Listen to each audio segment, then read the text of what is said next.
Welcome once again to a new platform Eklavya academy. आज के इस वीडियो में हम बात करने वाले हैं रीजनिंग की एक जो हम यूपीएसआई के लिए सीरीज चला रहे हैं प्रैक्टिस क्वेश्चंस की।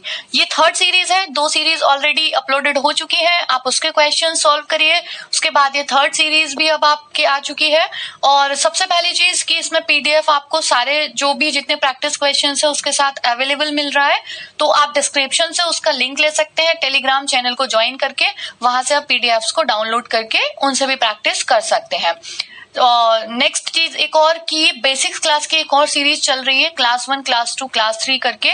जो स्टूडेंट्स अभी तक रीजनिंग बिल्कुल नहीं पढ़े हैं, प्रैक्टिस क्वेश्चन से पहले वो क्लासेस को पूरा करें, क्योंकि जब तक हमें चीजों के कॉन्सेप्ट नहीं आते तब तक प्रैक्टिस क्वेश्चंस को लगाना एक तरीके से कॉम्प्लिकेटेड हो सकता है। तो आप बेसिक्स को कंप्लीट करने के बाद प्रैक्टिस क्वेश्चंस और लगा लेंगे तो कोई भी जो भी आपका टॉपिक होगा वो 100% आपका फिर कंप्लीट हो जाएगा। तो आज के इसमें हम देखते हैं कौन कौन से क्वेश्चंस हैं, किस तरीके के क्वेश्चंस हैं।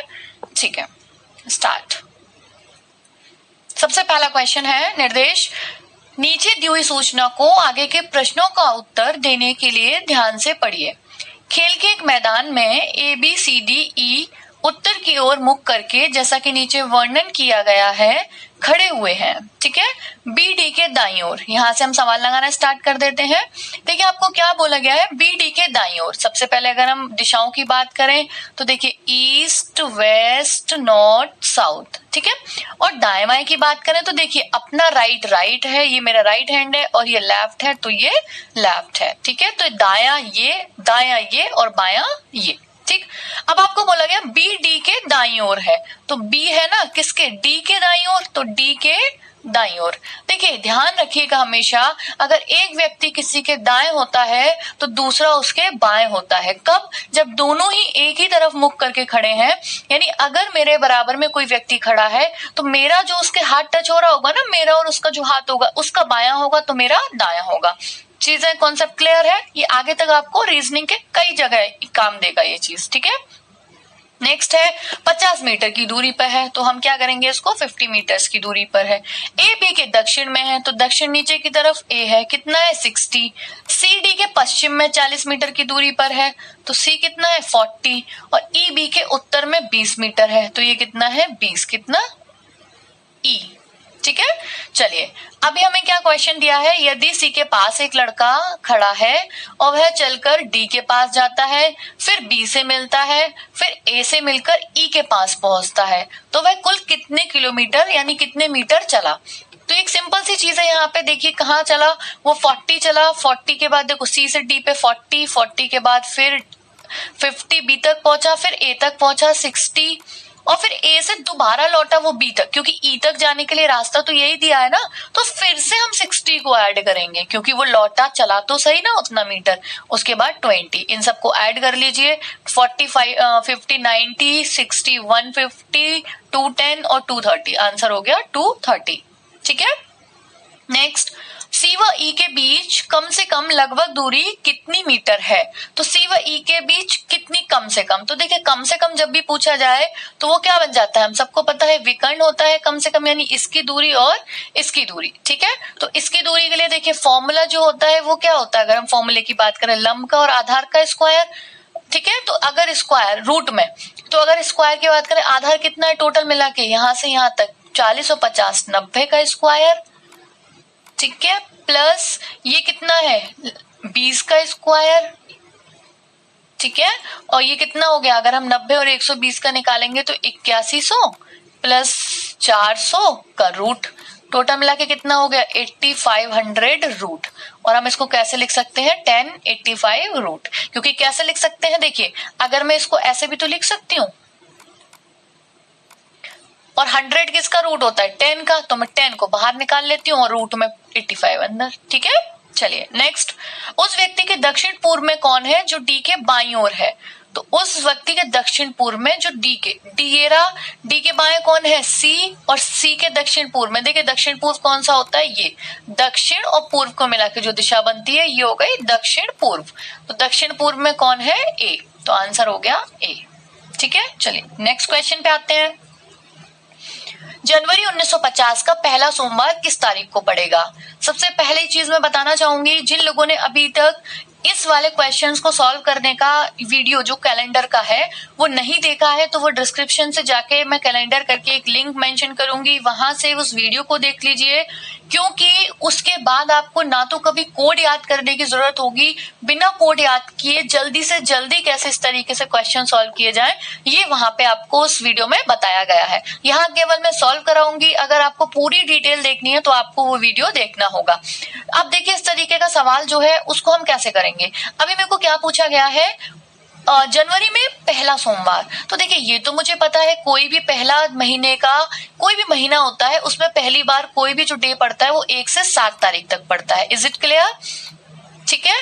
अभी मुझे पूछा गया पहला सोमवार कब पड़ा था, तो भाई 1 से 7 जनवरी तक पड़ा होगा, इतना तो कंफर्म है, लेकिन कब, तो उसको निकालने के लिए भाई मुझे 1 से 7 तारीख तक कोई भी डेट निकाल लेती हूँ, तब हम बता देंगे ना। जैसे मान लीजिए मुझे पता चल गया 1 जनवरी को ये दिन था, फिर मैं सोमवार उस दिन से बता सकती हूँ, तो मैं 1 जनवरी 1950 का दिन निकाल लेती हूँ। बहुत सिंपल सा क्राइटेरिया, ठीक है। अब उसको निकालने के लिए जैसा कि मैंने उस वीडियो में बहुत अच्छे से एक्सप्लेन किया हुआ है, -1 कर देंगे लास्ट के 2 डिजिट्स में, फिर इससे 4 का भाग करके भागफल को निकालेंगे, तो भागफल 12 चौक 48 12 आएगा। शेषफल नहीं, भागफल चाहिए हमें, ठीक है, जिसे बोलते हैं क्वेश्चन, ठीक। उसके बाद लास्ट जो साल आया 1950वां, उसके जितने भी दिन होंगे तो केवल 1 जनवरी एक ही दिन हुआ, वो 7 से काट देंगे, 13 बचा, और 13 को जब हम 7 से भाग करेंगे, इधर बचा 5, तो 5 और 1 6, कितना बचा हमारा 6 शेष बचा। अब इसका करना क्या है, देखिए एक कॉन्सेप्ट मैं आपको बताती हूँ, बहुत अच्छे से उसको समझिएगा। एक सवाल प्रीवियस ईयर में कई बार कई क्वेश्चंस मतलब कई बार एग्जाम्स में रिपीट हुआ है, किसी भी शताब्दी वर्ष का आखिरी दिन क्या हो सकता है। फिर से सवाल समझिए, किसी भी शताब्दी वर्ष का आखिरी दिन क्या हो सकता है, तो जरा समझिए क्या है ये चीज। देखिए शताब्दी वर्ष का मतलब है ऐसे वर्ष जिनके बाद में 00 आता है, और उनका आखिरी दिन का मतलब है 31 दिसंबर। तो हमसे डायरेक्ट सवाल पूछा जाता है तो उसका आंसर होता है किसी भी शताब्दी वर्ष का आखिरी दिन रविवार, सोमवार, बुधवार, शुक्रवार हो सकते हैं, मंगलवार, बृहस्पतिवार और शनिवार कभी नहीं होते हैं, ठीक है। तो ये क्वेश्चन तो हमें वैसे भी याद करना है क्योंकि ये डायरेक्ट पूछा जाता है एग्जाम में, तो हमें ये वाली चीज याद रखनी है। अब जब हमें वो क्वेश्चन याद ही रखना है तो हमने जो इस सवाल का कॉन्सेप्ट बना लिया, कोड को भुला के वो हमने इस चीज को बना लिया। देखो कोई कोड हमने रखा कुछ भी नहीं रखा, हमने बस एक कॉन्सेप्ट मैंने आपको बताया, उससे पूरा सवाल सॉल्व हो गया। अब बस हमें करना क्या है इस 6 का, इसका करना है ये कौन सी शताब्दी है 1900, तो ये 1900 पे हमने क्या लिखा सोमवार, तो बस आपको ये क्रम याद रखना है। वैसे तो आपको ये चारों दिन याद ही रखने हैं, रविवार, सोमवार, बुधवार, शुक्रवार किसी भी शताब्दी के आखिरी होते हैं, बस इन्हें क्रम में याद रखना, ऐसे 2000 से लेके, ठीक है। तो 1900 पे सोमवार आता है तो मेरे को क्या करना है, सोमवार में 6 जोड़ देने हैं, तो आंसर क्या आया रविवार, यानी 1 जनवरी 1950 को रविवार था, ठीक है। अब जब 1 जनवरी 1950 को रविवार था तो सोमवार कब होगा, जस्ट अगले दिन ना, 2 तारीख को, पहले ही होगा, ठीक है। चलिए नेक्स्ट, घड़ी की मिनट की सुई घंटे की सुई से 1 मिनट की अधिक दूरी कितने समय में तय करेगी। बहुत इजी सा, मतलब बहुत कॉन्सेप्चुअल सवाल है ये, ठीक है, समझते हैं। देखिए एक बात हमें पता है, अगर हम मिनट की सुई की बात करें तो मिनट की सुई पूरा 1 घंटे में कितने मिनट चलती है, 360 डिग्री, इसका मतलब पूरा 12 से 12 पे लौट आती है ना। अगर हम मिनट की बात करें 60 मिनट पूरा घूम जाती है, ठीक है। और अगर हम घंटे की सुई की बात करें तो घंटे की सुई क्या चल पाती है, 12 से केवल 1 पे पहुंचेगी, 1 से केवल 2 पे, 1 घंटे में कितना चल पाती है 5 मिनट।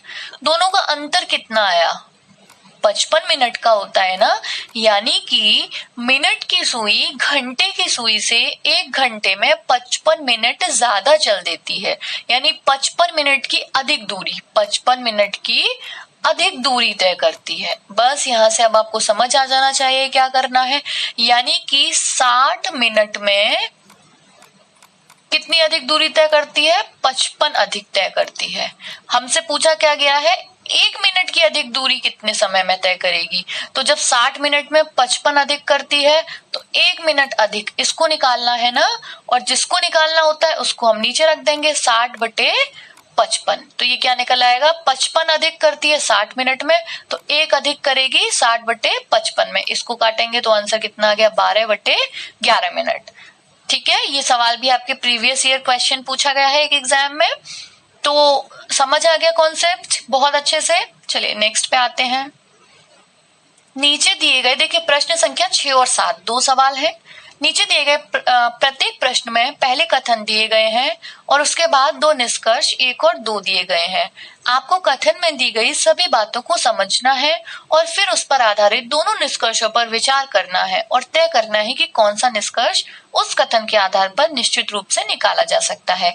4 ऑप्शन आपको दे रखे हैं A, B, C, D।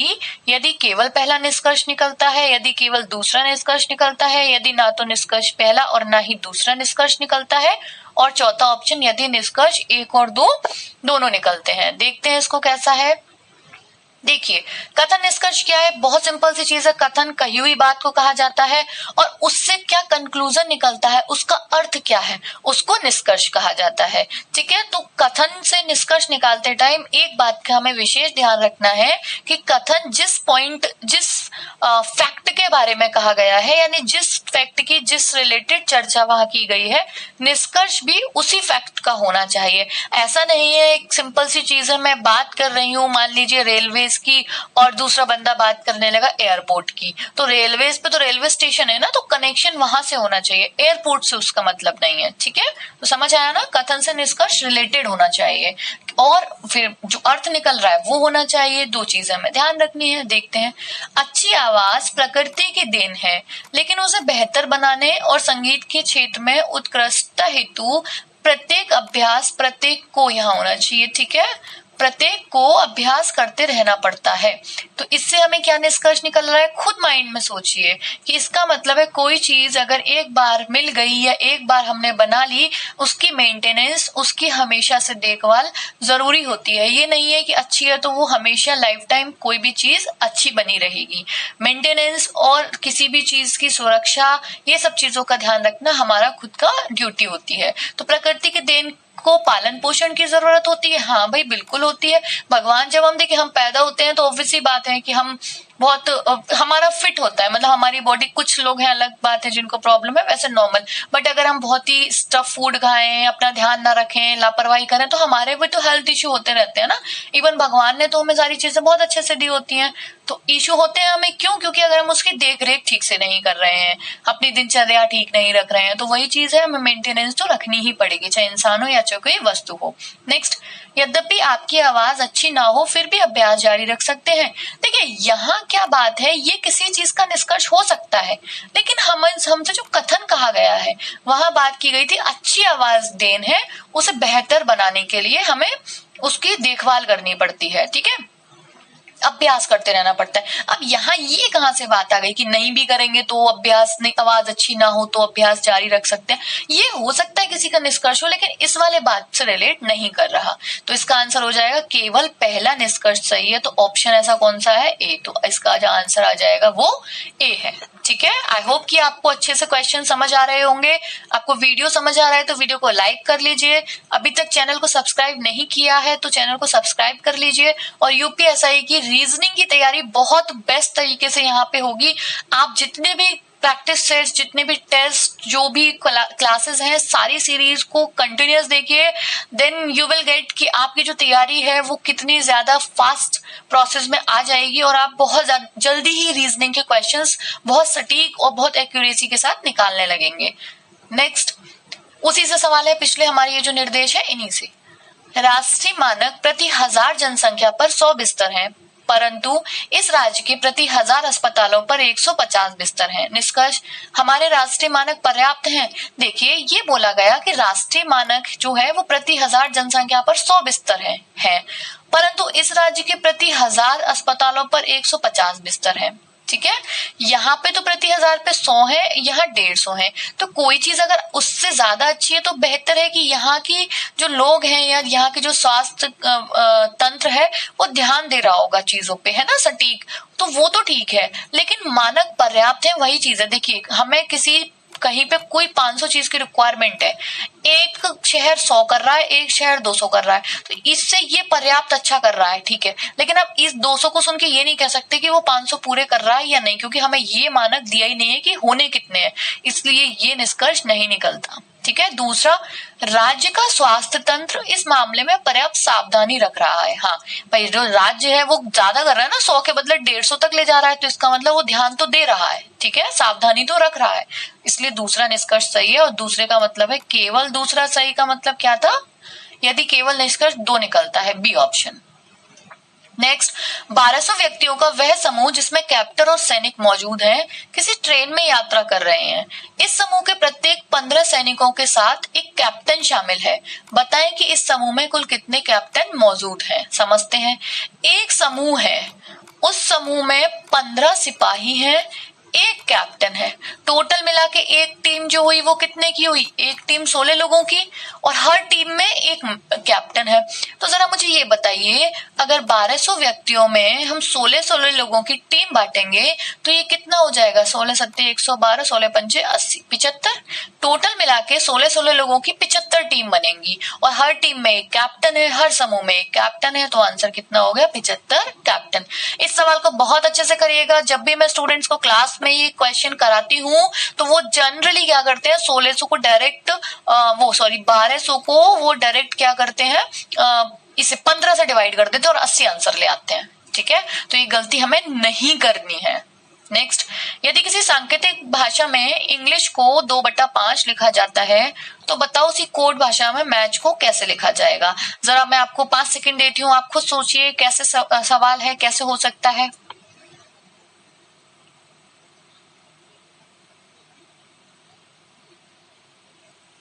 चलिए देखते हैं क्या सोचा आपने। अगर देखिए, ये आपने सोचा कि 2 वॉवेल है और 5 कॉन्सोनेंट है, आपने बिल्कुल सही सोचा है, ये कॉन्सेप्ट है। तो इसमें 1 वॉवेल है और 4 ये है, तो 1/4। देखिए 4/1 भी ऑप्शन में, इन चीजों का ध्यान रखना है, जल्दबाजी में गलती नहीं करनी है। पहले वॉवेल है ऊपर और नीचे कॉन्सोनेंट है।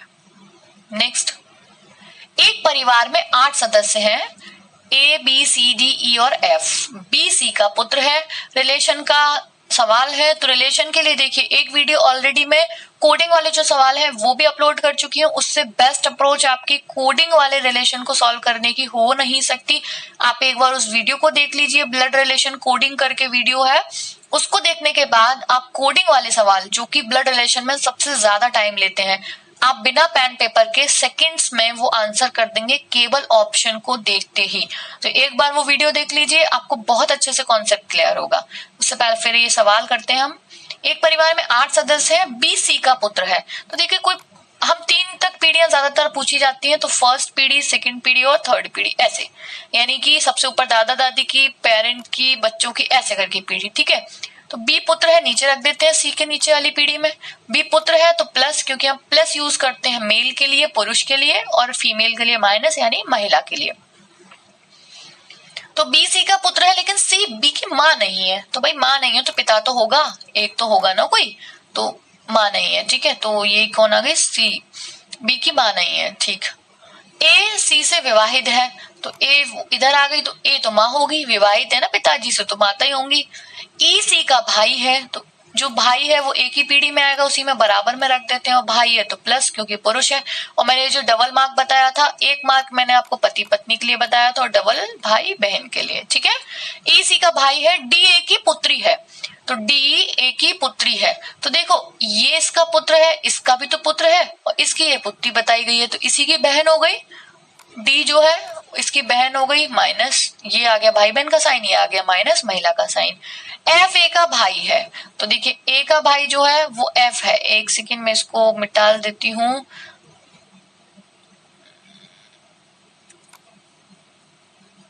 ठीक है। चलिए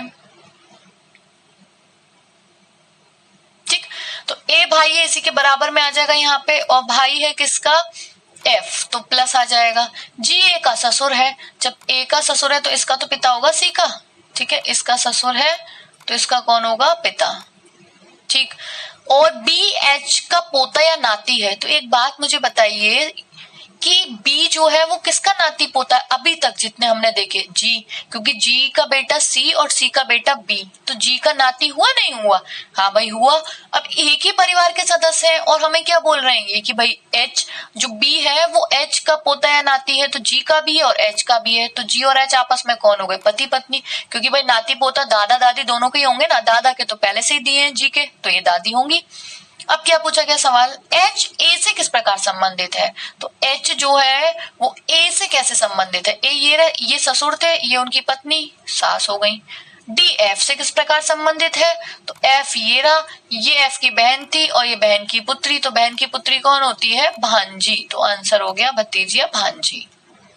नेक्स्ट 12 और 13 दो क्वेश्चन इससे। कुछ कथन दिए गए हैं जिनके आगे दो एक और दो निष्कर्ष निकाले गए हैं। आपको विचार करना है कि कथन सत्य है, यानी आपको ऐसा सोचना है, चाहे वो सत्य हो या ना हो, चाहे वे सामान्यतः ज्ञात तथ्यों से भिन्न प्रतीत होते हो।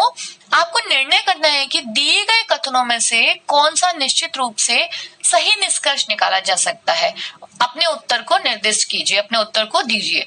ये न्याय निगमन से सवाल है, बहुत ही इंपॉर्टेंट चैप्टर। अभी लास्ट टाइम रेलवेज और पुलिस को जो एग्जाम्स हुए थे यूपी में, 5 से 6 क्वेश्चन एक एक शिफ्ट में एक ही इसी चैप्टर से थे। इसमें देखिए बेसिकली पढ़ने के लिए तो आपको क्लासेस ही ज्वाइन करनी पड़ेंगी, क्योंकि हम प्रैक्टिस सीरीज में बहुत ज्यादा डीप में नहीं समझा सकते हैं, लेकिन सिंपल होता है। अगर आपको डायग्राम बनाना आता है, डायग्राम में जो दिख रहा है वो सही, जो नहीं दिख रहा वो गलत। देखते हैं कैसे।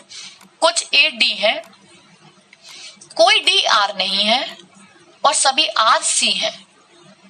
समझ लेते हैं। ये डायग्राम बना, कुछ सी डी नहीं है तो कुछ सी डी नहीं है। भाई इसको देखते हैं सही है कि गलत। देखिए सी इतना बड़ा गोला है सी का, ठीक है, उसमें से इतना गोला हमने किसने घेर रखा है? आर को। भाई है तो ये सी की प्रॉपर्टी, आर ने इतनी ले रखी है ना, तो सी ने अपनी जो प्रॉपर्टी आर को दे रखी है। और हमें क्या बोला गया था कथन में? कोई डी आर नहीं है। जब डी आर से अलग है तो आर भी तो डी से अलग है, यानी कि डी आर नहीं हो सकता, आर डी नहीं हो सकता। तो आर का जो सी का जो हिस्सा आर के पास चला गया, क्या वो डी के पास जा सकता है?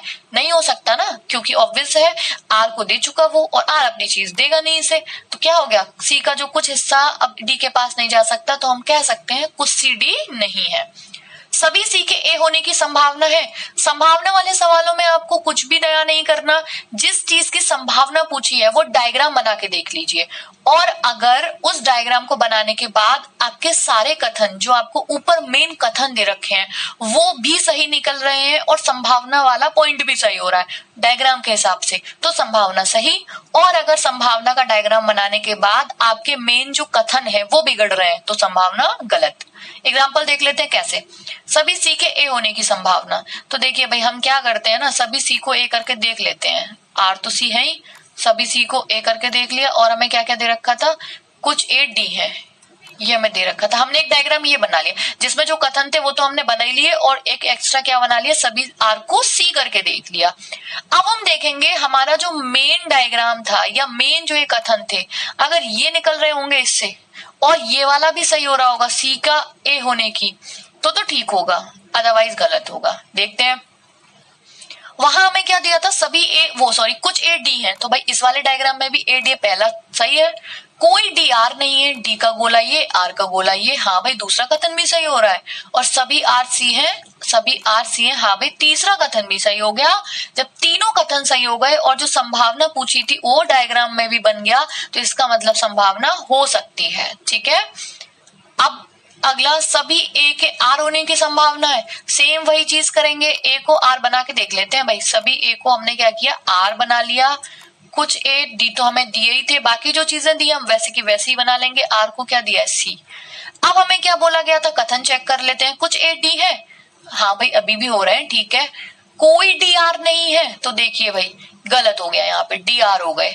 तो इसका मतलब जब हम संभावना वाला डायग्राम बना रहे हैं तो हमारा मेन कथन ही गलत हो रहा है। जब मेन कथन गलत हो रहा है तो आंसर नहीं हो सकता। इसका मतलब है केवल पहला और केवल दूसरा सही, जैसा बी ऑप्शन में दिया है। नेक्स्ट, कुछ फिल्में रेखाएं हैं। दोबारा से बना लेते हैं भाई। कुछ फिल्में रेखाएं हैं, कुछ रेखाएं आदर्श हैं और सभी आदर्श पर्दे हैं। निष्कर्ष देखते हैं। कुछ पर्दे फिल्म है। देखिए पर्दे से एफ का गोला टच हो रहा है क्या? नहीं हो रहा भाई, एफ का गोला यहाँ खत्म हो रहा है, पी पर्दे ये रहा, नहीं है। दूसरा, कुछ पर्दे रेखाएं हैं, तो हाँ पी और आर टच हो रहे हैं, बिल्कुल है। कुछ आदर्श रेखाएं, हाँ भाई ए और आर टच हो रहे हैं, बिल्कुल है। तो दूसरा और तीसरा अनुसरण करते हैं, means option B. I hope कि आपको ये सारी चीजें बहुत अच्छे से समझ आ रही होंगी। आप प्रैक्टिस ज्यादा से ज्यादा करिए चीजों की, जैसे क्वेश्चन में देती हूँ, बल्कि कोशिश करिए कि आप भी कॉपी पेन लेके बैठिए और साथ के साथ क्वेश्चंस को सॉल्व करिए, देखिए आपके आंसर्स मैच हो रहे हैं या नहीं हो रहे हैं। नेक्स्ट, 8 व्यक्ति एक गोल मेज के चारों ओर बैठे हैं, 3 से अधिक व्यक्ति केंद्र की ओर उन्मुख नहीं है। ये है सिटिंग अरेंजमेंट, यानी कि बैठने का व्यवस्थीकरण से सवाल 14 से 16, यानी कि आपको 3 सवाल दे रखे हैं। देखिए इस तरीके के सवालों को लगाने के लिए बहुत प्रैक्टिस की जरूरत होती है, क्योंकि इसमें सीधे सीधे 4 से 5 सवाल पूछे जाते हैं। अभी लास्ट टाइम जो एग्जाम हुआ था यूपीएसआई का, उसमें आपको ये सिटिंग अरेंजमेंट एक अच्छे लेवल का पूछा गया था, और अगर आप उसको छोड़ने के बारे में सोचते हैं, मीन्स आप 4 से 5 क्वेश्चन का वहीं की वहीं लॉस्ट कर रहे हैं। इसका मतलब है आप कंपटीशन में कहीं ना कहीं पीछे हो जाएंगे। ठीक है, तो इस तरीके के सवालों को करने के लिए प्रैक्टिस बहुत चाहिए और कुछ टिप्स चाहिए, जो मैं आपको थोड़ा सा यहाँ देती हूँ, और बाकी लेक्चर में तो आपको कंप्लीट सारी चीजें बताई जाएंगी। देखिए 2 चीजों का ध्यान रखिए इसमें। सबसे पहले क्वेश्चन शुरू कहाँ से करना है। ऐसा नहीं है कि पहला जो पॉइंट दिया है क्वेश्चन वहीं से आंसर करना शुरू हो जाता है। कई बार उस पॉइंट से शुरू करने पे हमें कहीं ना कहीं से कुछ मिलेगा ही नहीं कि हम नेक्स्ट पॉइंट कहाँ रखें। मेन वो कैच करना सीखिए कि क्वेश्चन को स्टार्ट कहाँ से करना है। और टिप नंबर 2 कि आप ये जो लैंग्वेज पढ़ रहे हैं ना, कोशिश क्या 100% श्योर होना चाहिए कि एक बार पढ़ने के बाद आपको ऊपर देखने की जरूरत ना पड़े। खुद सोचिए, अभी मान लीजिए 3rd लाइन से हमें मेन पॉइंट मिला जहां से क्वेश्चन लगाना शुरू कर रहा है, तो क्या दोबारा से पहली लाइन पे जाओगे, फिर दूसरी पे जाओगे, फिर नीचे आओगे? ऐसे थोड़ा ना करते रहोगे। पॉइंट्स जो है उन्हें अपने तरीके से लिखना सीखिए, निकाल लीजिए, उसके बाद बस अपना डायरेक्ट उसे आंसर में रख दीजिए। कैसे, मैं समझाती हूँ। अब क्या बोला गया है, 8 व्यक्ति एक गोल मेज के चारों ओर हैं, 3 से अधिक केंद्र की ओर नहीं है। इसका मतलब यहाँ से हमें एक पॉइंट मिला कि कुछ व्यक्ति केंद्र की ओर, और यानी 2 या 3 केंद्र की ओर बैठे हैं, ज्यादा से ज्यादा 3, और बाकी जो बचे हैं वो केंद्र से बाहर की ओर बैठे हैं। ठीक है, तो हमें 2 में, इसमें जो हमें पता चलता जाएगा 1 में रख लेंगे, जो पता चलता जाएगा वो 1 में रख लेंगे। फिर हमें जब पता चलेगा सेंटर वाले कौन से हैं, वो सब हम लिखते जाएंगे। अभी हमने 2 पॉइंट कर लिए, आगे पढ़ते हैं। डी और एच समान दिशा की ओर है, तो भाई डी जब भी आएगा और एच आएगा, दोनों ही इक्वल दिशा में है। ठीक, नेक्स्ट, लेकिन एफ और सी से विपरीत है, तो एफ और सी एक में आएंगे। ठीक, ई एच से विपरीत दिशा की ओर है, तो एच से विपरीत है, इस वाली लाइन में आएगा। ठीक, ए और ई के मध्य 2 से अधिक व्यक्ति नहीं बैठते। तो देखिए जब भी मध्य की बात आती है ना, तो देखो मैं पॉइंट को कैसे लिखती हूँ, मध्य में ए और ई, तो ये इसका मतलब इन दोनों की दोनों तरफ एरो लगा दिए। 2 से अधिक नहीं बैठते, यानी कि 2, ज्यादा से ज्यादा 2, तो मैंने 2 की तरफ ग्रेटर देन कर दिया। ये मेरे लिखने के तरीके हैं। जब ए के दाएं से गिना जाए, तो हमें ये भी ध्यान रखना है भाई, ए के दाएं से। बस अब हमें ये पूरी लाइन नहीं पढ़नी बाद में। ई बी के ठीक दाईं ओर बैठा है, तो देखो कोई किसी के दाईं ओर बैठा है बी के ना, तो बी को हमने ये बनाया, ई बैठा है दाईं ओर, तो बिल्कुल दाईं ओर का मतलब बराबर, तो मैंने बराबर वाले साइन कर दिए। और दाईं ओर कौन बैठा, ई, तो मैंने उसकी तरफ एरो कर दिया। ये लिखने के तरीके हैं। बी और एच विपरीत दिशा की ओर उन्मुख है, तो एच से विपरीत है, तो बी इसमें आ गया।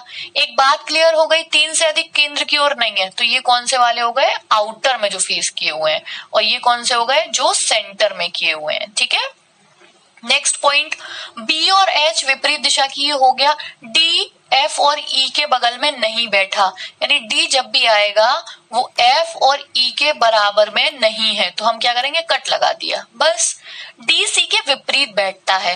देखिए अभी तक हम यहाँ पे जो विपरीत कर रहे थे वो विपरीत दिशा थी, यहाँ केवल विपरीत बैठता है का मतलब है आमने सामने जब भी आएगा। ठीक है, जी और ए एक दूसरे के ठीक बाईं ओर बैठते हैं, तो जी ए के बाएं हैं, तो देखो बराबर में है ना बिल्कुल, और ए जी के बाएं हैं बिल्कुल, तो दोनों एक दूसरे के बराबर में का मतलब हो गया ए और जी एक दूसरे के बराबर में बैठे हैं।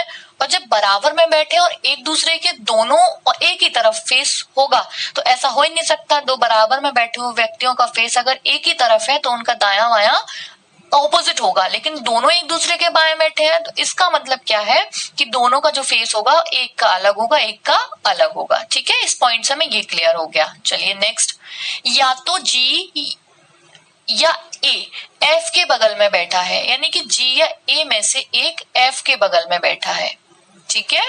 लेकिन बी के बगल में दोनों में से कोई नहीं बैठा है, तो यहाँ कट लगा देंगे और बी और एफ के मध्य में दो व्यक्ति बैठे हैं। अब देखिए इस तरीके से लिखने में क्या आपको फायदा है, अब बस आपको सटीक पॉइंट दिख रहे हैं। देखो मैं आपको ऊपर नहीं देखना, अब मैं इसी से आपको एक बार रीड करना सिखाऊं। देखिए डी और एच सेंटर की तरफ है, एफ सी ई और बी आउटर की तरफ है, ए और ई के बीच में दो से अधिक व्यक्ति नहीं है, जो अगर ए के दाएं से गिना जाए, जो ई है वो बी के जस्ट दाएं है।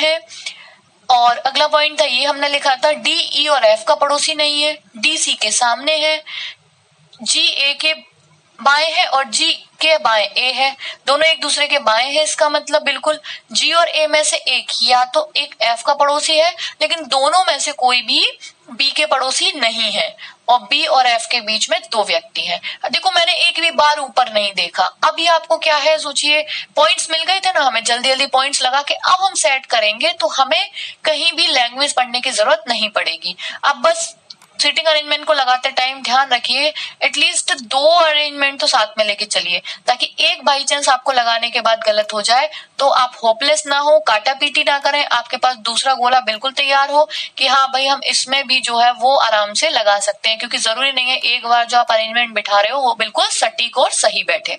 ये तरीके होते हैं सेटिंग अरेंजमेंट को सेट करने के। नेक्स्ट देखते हैं किस तरीके से अब आप कर सकते हो इसको। देखिए मेन पॉइंट हमारा जो किसी के जो दाएं बाएं हमें बता दिया हो ना, वहां से स्टार्ट किया करिए। बी का हमें फेस पता है किधर की साइड है, और बी के बराबर में ई है, तो हम क्या करेंगे, बी को यहाँ बिठाया, बी का फेस आउटर में है। मैं आपको एक चीज बता देती हूँ, जब कोई व्यक्ति आउटर की तरफ मुख करके बैठा हो तो ये उसका दाया होता है, यानी घड़ी के चलने की दिशा, और ये उसका बाया होता है। और जब कोई व्यक्ति सेंटर की तरफ मुख करके बैठा हो तो ये उसका, यानी ये हमारा दाया। सेंटर का मतलब है, अभी आप सोचिए आप बैठे हुए, आपका मुख सेंटर की तरफ है, तो आपका दाया दाया और आपका बाया बाया। और जब ऑपोजिट होता है तो आपका उल्टा हो जाता है, या कह सकते हैं घड़ी के चलने की दिशा। ठीक है, चलिए अब लगाते हैं बी के जस्ट राइट में। तो जस्ट राइट का मतलब है घड़ी के चलने की दिशा, और घड़ी सीधी कैसे चलती है, ऐसे, तो ई हो गया। चलिए नेक्स्ट पॉइंट क्या बोला गया था, बी और ई। ठीक है, अब नेक्स्ट पॉइंट क्या, बी से ही हम लेंगे। जो देखिए कोशिश करिए जिससे हमने पहला पॉइंट लगा दिया उससे जो पॉइंट रिलेटेड है पहले उन्हें लगाइए। तो बी से दूसरा पॉइंट ये रिलेटेड है, बी और एफ के बीच में दो व्यक्ति हैं। तो देखिए मैं दो अरेंजमेंट जो लेके चल रही हूँ, बी और एफ के दो व्यक्ति हैं बीच में, तो एक दो एफ यहाँ भी हो सकता है, एक दो एफ यहाँ भी हो सकता है। नेक्स्ट, तो हमारा ये वाला पॉइंट भी लग गया, ये वाला पॉइंट लग गया। अब क्या बोला गया था कि जो है जी और ए में से कोई भी बी का पड़ोसी नहीं है। ठीक है भाई, तो अब एक बात बताइए, जी और ए में से, और जी और ए में से एक एफ के पड़ोसी जरूर है, तो इसका मतलब है जरा हम पहले वाले अरेंजमेंट पे आएंगे तो यहाँ तो एक ही बचा, और जी और ए एक दूसरे के बाएं हैं दोनों, तो दोनों एक दूसरे के बराबर बैठे हैं इसका मतलब, और दोनों में से एक एफ का पड़ोसी है। तो इसका मतलब है इस वाले अरेंजमेंट के हिसाब से तो 100% ए और जी कहाँ आने वाले हैं, ऐसे तो आने वाले हैं, क्योंकि एक को हमें एफ के बराबर में रखना है और दूसरे को उसके बराबर में रखना है, तो ये ऐसे ही आ पाएंगे। ठीक है, और इस वाले अरेंजमेंट के हिसाब से देखते हैं क्या बोला गया है कि ए और जी। तो अभी हम एक अरेंजमेंट लगा लें पहले, अगर ये गलत हुआ तो ये सही हो गई होगा, है ना, और अगर ये सही हो गया तो हमें दूसरा लगाने की जरूरत नहीं पड़ेगी। ठीक है, तो हम देख लेते हैं ए और जी को। अब हमें क्या बोला गया था कि ई और ए में दो से अधिक व्यक्ति नहीं है जब ए के दाएं से गिना जाए। तो जरा मैं अगर ये देखूं, ए को अगर मैं यहाँ बिठा दूंगी, ठीक है, और यहाँ देखूंगी 1 2 3 4 का गैप हो गया ई में। केवल अगर मैं ए को यहाँ बिठाती हूँ और अगर यहाँ बिठा दिया तो 1 2 3, यहाँ से भी 3 का गैप, 1 2 3, तो यहाँ से तो 2 का गैप हो ही नहीं पाया, तो ए यहाँ तो नहीं आ सकता इस कंडीशन के हिसाब से, क्योंकि यहाँ बिठाने से ना तो यहाँ 2 का गैप बचा ना यहाँ बचा। तो ए को हम कहाँ बिठा सकते हैं, केवल यहाँ पे। और जब हम ए को यहाँ बिठा सकते हैं तो ऑब्वियस सी चीज है कि हम क्या करें, यहाँ से जी को यहाँ से हटा देते हैं, क्योंकि हम ए को ही तो यही बिठा सकते हैं। तो जी को हम सॉरी इन दोनों को हटा देते हैं, ऐसा करते हैं हम। ठीक है, चलिए तो अभी हम क्या करते हैं कि हमें कंफर्म हो गया था ना, ए को यहाँ पे रख देते हैं और जी को यहाँ पे रख देते हैं। ठीक है, क्योंकि अब ए का 2 आ गया इधर से, तो अब ए के दाएं से गिनने पे, और ये दाया कब होगा, जब सेंटर की तरफ फेस होगा तभी तो ये दाया होता है। अभी मैंने आपको बताया सेंटर की तरफ होने में ये दाया है, तो दाया तो तभी गिन सकते हैं, और जब ये दाया है तो ये इसके बाएं होगा, और ये भी इसके बाएं होगा, और ये इसके बाएं कब होगा, जब घड़ी उल्टी चलेगी तभी तो ये बाएं होगा, तो ये इसका मतलब है इसका जो फेस होगा वो बाहर की तरफ, यानी कि ए आ गया सेंटर वाले में और जी आ गया सेंटर के बाहर वाले में। ठीक है, चलिए नेक्स्ट में क्या बताया हमें, बी और एफ वाला पॉइंट हो गया। जी और ए बी के पड़ोसी नहीं है, तो हाँ भाई जी और ए को यहाँ रख दिया तो वो बी के पड़ोसी हुए भी नहीं। ठीक है, सही है। और जी और ए में से एक एफ का पड़ोसी है, हाँ भाई हो गया। ठीक है, डी ई एफ का पड़ोसी नहीं है, देखते हैं। अब ई और एफ का पड़ोसी नहीं है डी, अब हमारे पास स्थान क्या बच रहे हैं, देखिए डी को सी के सामने रखना है, तो सामने के लिए तो देखो ये दोनों भर गए, ये दोनों भर गए, ये में से एक भर गया, हमें दोनों पॉइंट ये वाले खाली हैं, जिसमें से ई और एफ का पड़ोसी डी नहीं है, तो डी तो यहीं आ जाएगा, सी यहाँ आ जाएगा, जो बच्चा वो यहाँ आ गया, लग गया अरेंजमेंट। ठीक है, देखिए जब मैं आपको समझाती हूँ तो बहुत सारा टाइम लग जाता है और ऐसा लगता है बहुत लॉन्ग होते हैं ये क्वेश्चंस, बट बिल्कुल भी नहीं होते। समझाने में और खुद करने में जमीन आसमान का अंतर है। आप जब लगाएंगे तो आपको ये बस जो मैं टिप्स बता रही हूँ, मैं आराम आराम से एक एक स्टेप आपको टिप्स की बताती हूँ, ताकि ये आप फॉलो करके बहुत अच्छे से अरेंजमेंट को लगा पाए। अब हमारे पास सबके सीटिंग आ गए और सबके सेंटर और आउटर फेस आ गए। क्वेश्चन देखते हैं। जी और एच के मध्य कितने व्यक्ति बैठे हैं जब एच के बाएं से गिना जाता है, तो जी और एच के मध्य कितने व्यक्ति जब एच के बाएं से, किसके बाएं से, एच के बाएं, एच ये रहा, और एच कौन से वाले में है, सेंटर वाले में, तो सेंटर की तरफ अगर फेस होता है तो भाई बायां कौन सा है, ये, तो जी और एच के मध्य 1 2 3 4 5। ठीक है, तो जी और एच के मध्य है, एच सेंटर की तरफ है, तो उसके जब बाएं से गिना जाता है तो बायां कौन सा हो गया, ये, तो 1 2 3 4 5, 5 हो गए। ठीक है, निम्नलिखित में से कौन ई के विपरीत बैठा है, तो जरा मुझे बताइए ई के सामने कौन है, जी। ठीक है, तो जी हो गया। और निम्नलिखित में से कौन बी के दाएं, देख लेते हैं भाई बी किस वाले में है, बी है आउटर वाले में, तो बी के क्या बोला गया, बी के दाएं से, तो बाहर है तो दाएं 1 2 3।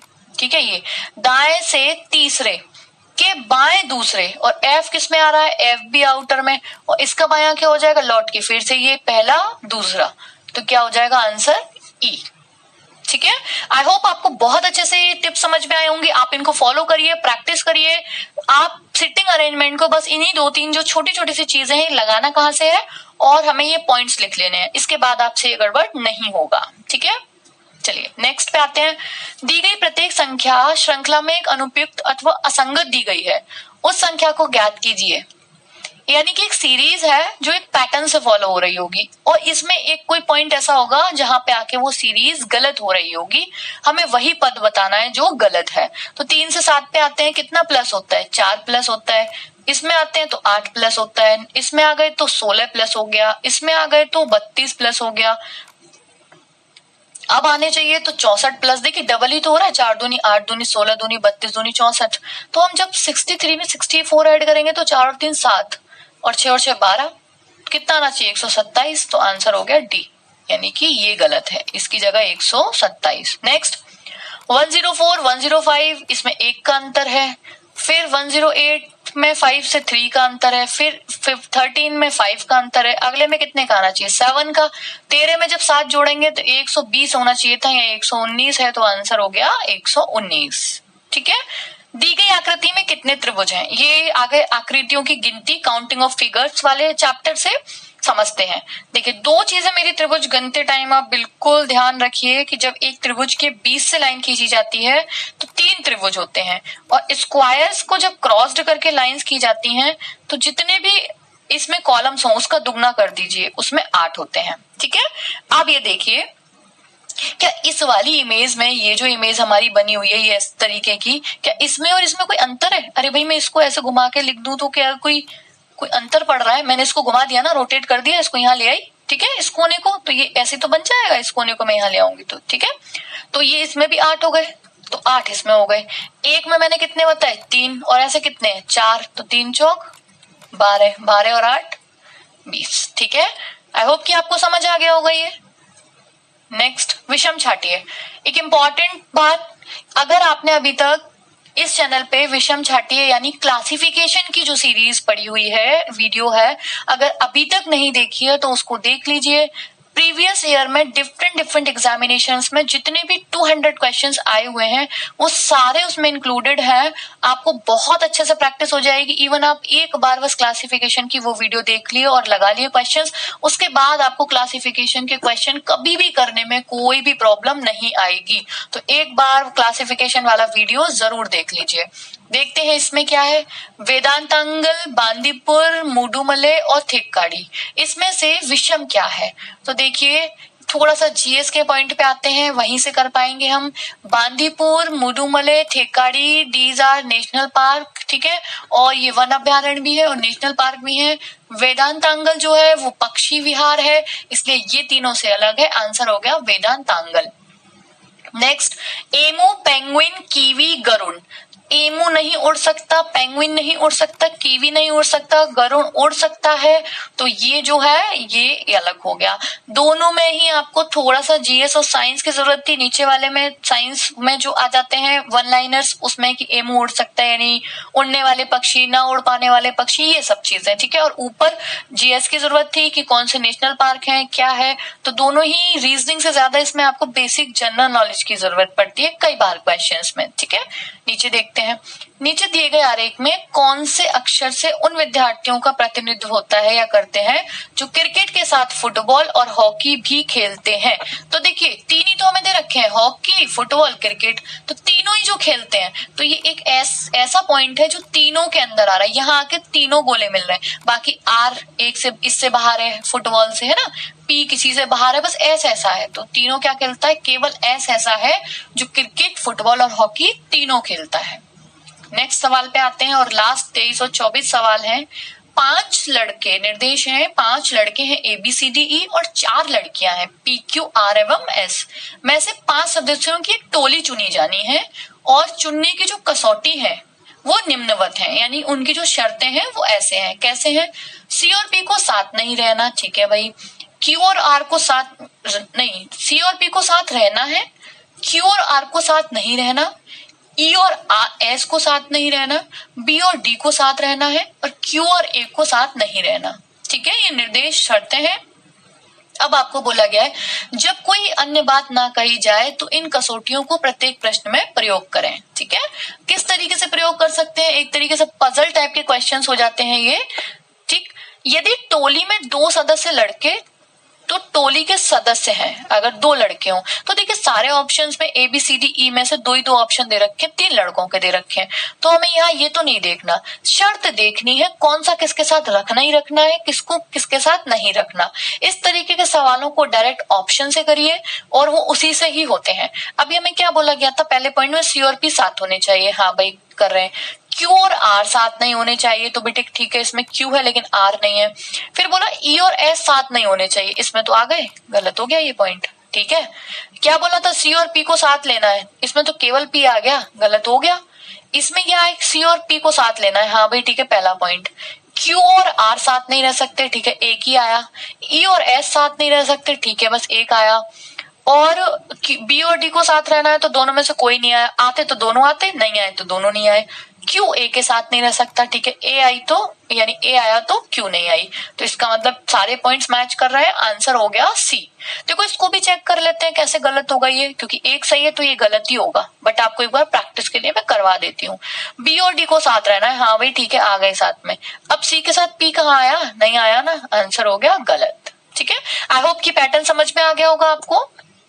नेक्स्ट और लास्ट सवाल इस वीडियो का, यदि 3 सदस्य लड़कियां हों तथा एक का होना भी जरूरी हो तो टोली के अन्य 4 सदस्य क्या होंगे? तो देखिए यहाँ पे क्या है, फिर से वही चीज है कि तीनों लड़कियां दे रखी हैं और 4 सदस्य का मतलब हो गया एक ये लड़का है और ए तो पहले ही फिक्स्ड है इसमें, ठीक है।